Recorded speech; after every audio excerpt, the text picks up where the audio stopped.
اللہ کا ولی وہ ہوتا ہے کہ جو اپنی جان اللہ کے نام پر قربان کر دے اور اف تک نہ کہے، اور اللہ کے نام پر اس کو جان دینے میں بڑا ہی لطف و قرار آئے۔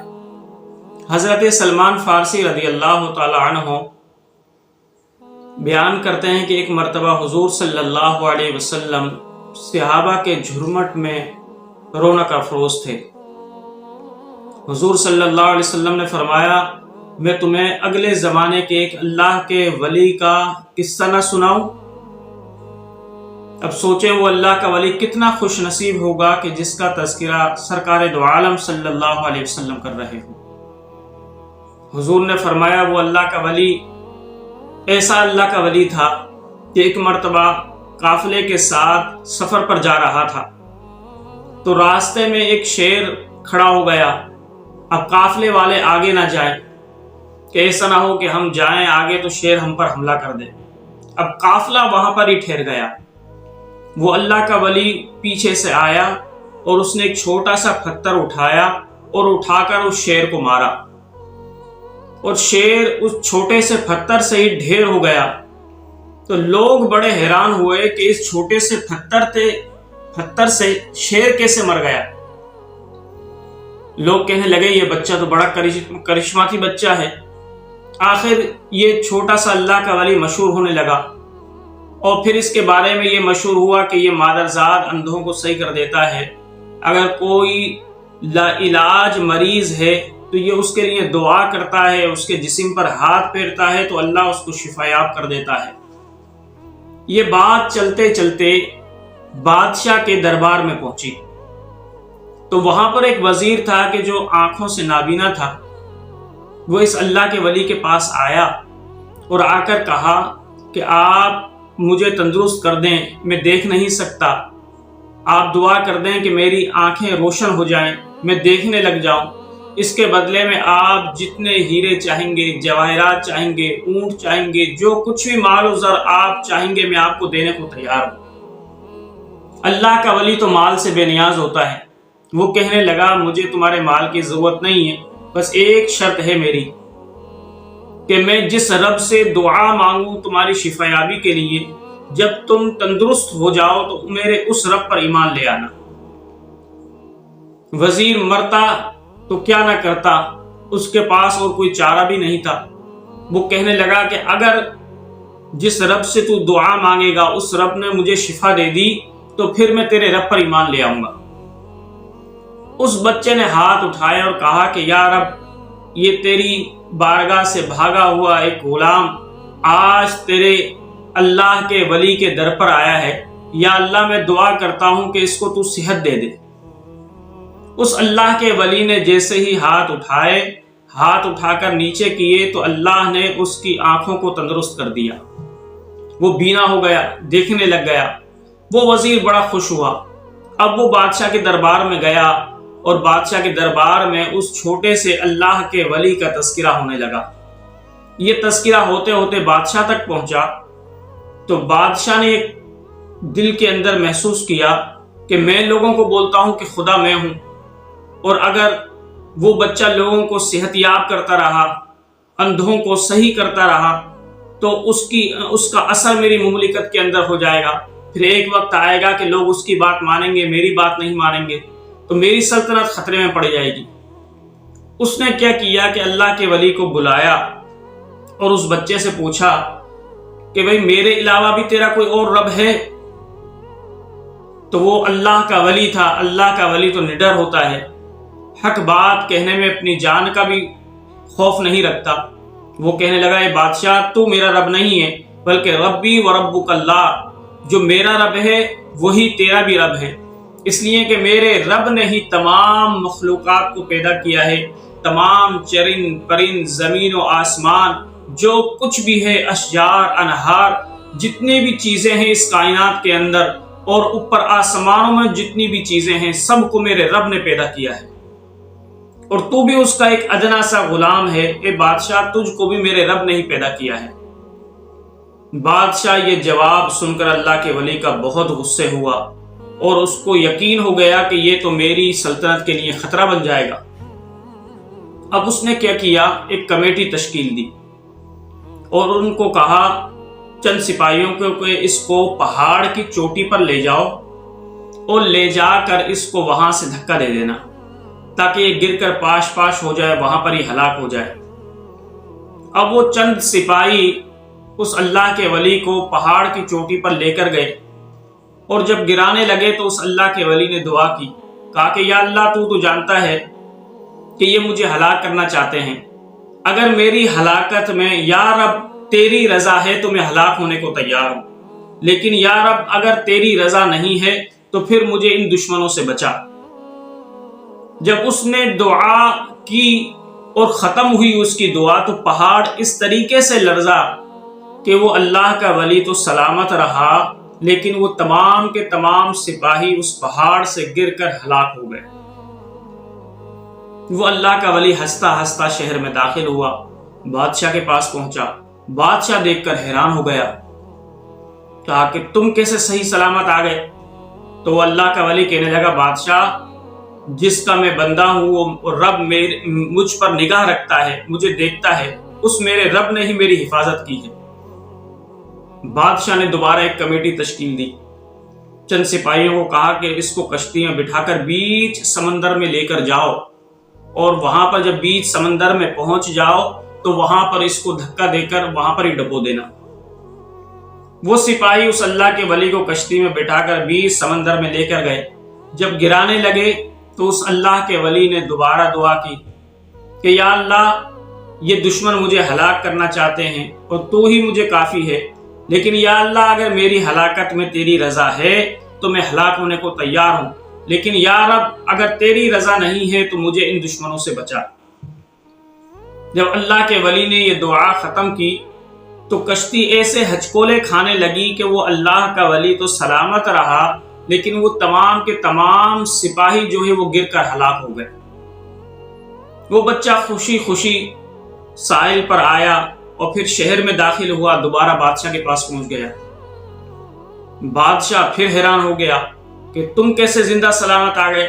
کہا کہ مجھے میرے رب نے بچایا ہے بادشاہ، اس لیے کہ میرا رب ہی کافی ہے، جب تک میرا رب نہیں چاہے گا میرے ساتھ تم کوئی بھی شرانگیزی نہیں کر سکتے اور تم مجھے ہلاک نہیں کر سکتے۔ لیکن ہاں میں تجھے ایک چیز بتاتا ہوں، اگر تم مجھے ہلاک کرنا ہی چاہتا ہے، مارنا ہی چاہتا ہے، تو جو تدبیر میں تجھے بتاؤں وہ تدبیر تو اختیار کر، پھر تو مجھے ہلاک کر سکتا ہے۔ بادشاہ بڑا خوش ہوا کہ چلو یہ مر تو رہا ہے، میری سلطنت تو بچے گی۔ بادشاہ نے پوچھا بتاؤ وہ تدبیر کیا ہے؟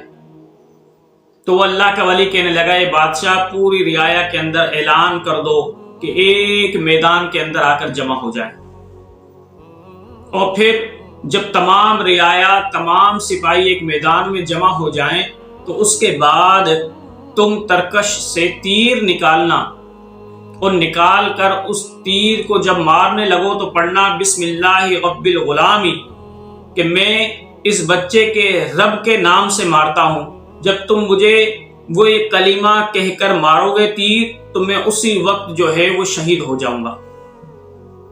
بادشاہ نے تمام لوگوں کو جمع کیا، سپاہیوں کو جمع کیا، وہ سب ایک میدان کے اندر آ کر جب جمع ہو گئے تو بادشاہ نے تیر کھینچا اور کھینچ کر کہا بلند آواز سے بسم اللہ رب الغلامی، میں اس رب کے بچے کے نام سے تیر مارتا ہوں۔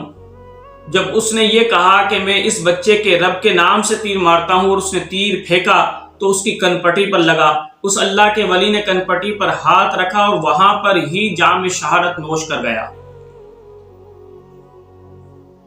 یعنی اللہ کا ولی یہ پیغام دے کر گیا لوگوں کو کہ لوگوں دیکھو یہ بادشاہ تو مجھے مارنا چاہتا تھا لیکن میں نہیں مرا، لیکن میرے رب کے نام میں اتنی حلاوت ہے کہ جب میں نے اپنے رب کا نام سنا تو اس رب کے نام کی وجہ سے میں نے موت کو اپنی آغوش میں لے لیا اور میں اللہ کی بارگاہ میں حاضر ہو گیا۔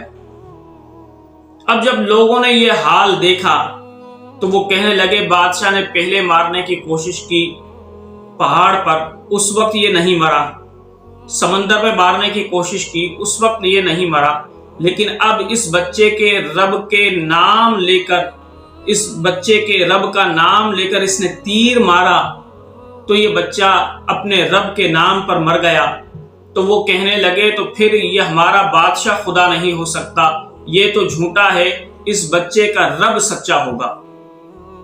انہوں نے پھر بلند آواز سے اسی میدان کے اندر کہنے لگے آمنا برب العالمین، ہم ایمان لے کر آئے ہیں تمام جہانوں کے رب پر کہ جو اس بچے کا رب ہے۔